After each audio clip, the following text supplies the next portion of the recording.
Storm Chaser Paul. I'm here tailing my rival, Storm Chaser Pete. Seeing what he's up to. And as you can see, he's got a state-of-the-art storm chasing mobile as well. Let's zoom in on this. So you see that propeller there. So that propeller is designed to where you're traveling in a storm. That thing starts spinning and it collects all the data from up to 175 mile an hour twister. Now that, folks, there, you see that? That's a formidable foe for Storm Chaser Paul. But he doesn't have the tenacity, the will, the drive, the determination that I do. So although I may not have that propeller machine, we have stuff in the works too.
Yep, that just happened. Storm Chaser Paul, always catching the best footage there is. Storms in Central Valley, Tulare, California, and worldwide. You're getting footage from 27-time Storm Chaser of the Year, and there's a reason why I have that title. So the good news is we have the storm upon us. The bad news is I forgot to charge my car. So I got about 29 miles or less of range.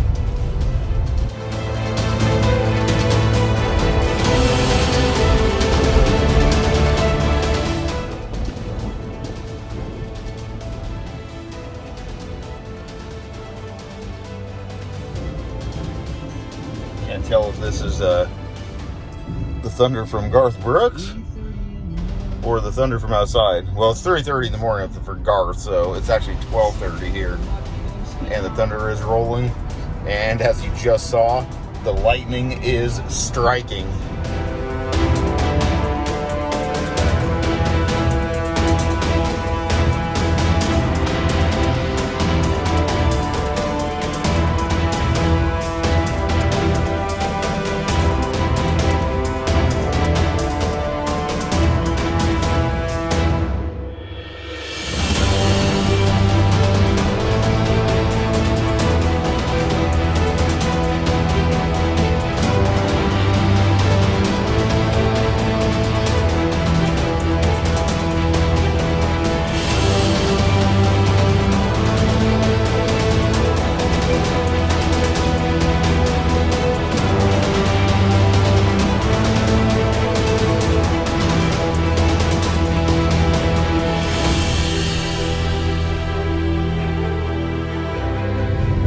Fired up.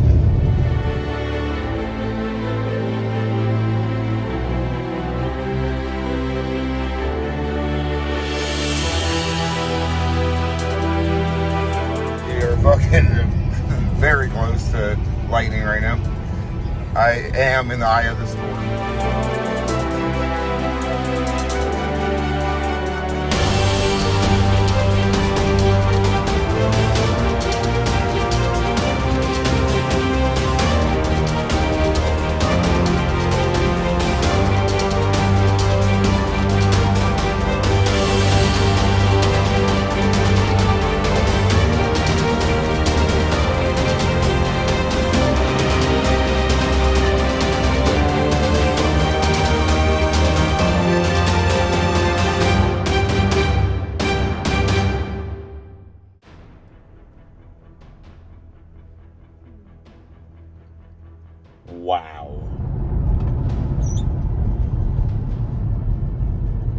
Okay, guys, you guys are getting the best coverage there is. We even have what appears to be volcanic ash coming out of the fucking ground out here. I have no idea what this is, but lightning may have struck right here, actually. I believe I'm on a location of a lightning strike because the asphalt appears to literally be on fire. And yeah, we're getting lightning very close to here. I feel like I'm a little bit underprepared because I have a cup, but I don't have a bottle with me. And you have to be able to catch lightning in a bottle. So I'm not sure. I mean, I might be able to catch it in this bucket hat. The east side still has power, as I can see. The west side, not sure if they do or not. And if they don't, nah. Okay, guys, I believe my work is done for the night. I got about 7 miles of range left. I have chased this storm out of Tulare. I have once again saved the city of Tulare. All is safe. You guys can sleep sound. Chaser Paul here. I'm at Storm Chaser headquarters and currently running the Black Stallion storm chasing machine through our Ultra Magnum weatherproof system, and just making sure that from the effects from all that lightning last night that there's no leaks, anything like that. So we're just gonna run this through, and all good. Looks good to me. So what that does, that mimics a huge intense rainstorm. It has a few different settings. I'm running it through the rainstorm right now. Pretty soon, I'll let you guys see the tornado section. This is also a hurricane. If I ever catch myself in a hurricane in Tulare, I mean, it's kind of doubtful, but I'm not too worried. This weatherproofing system that's got it all. So now we're into the F5, F6 section here. This is mimicking an intense tornado. It's designed really, if your car's not storm-proof like mine, what's going to happen is your car's going to blow right out of here. And as you can see, perfectly stable. No, I'm sitting here having a conversation with you guys, and the car's not going anywhere. So we're good. Storm Chaser Paul, I'm just out here surveying the imminent destruction and chaos and devastation over here at Jack's Get and Go. I was gonna fill up right here, but as you can see, pump 7, pump 5, pump 4, pump 2, they're not gonna pump.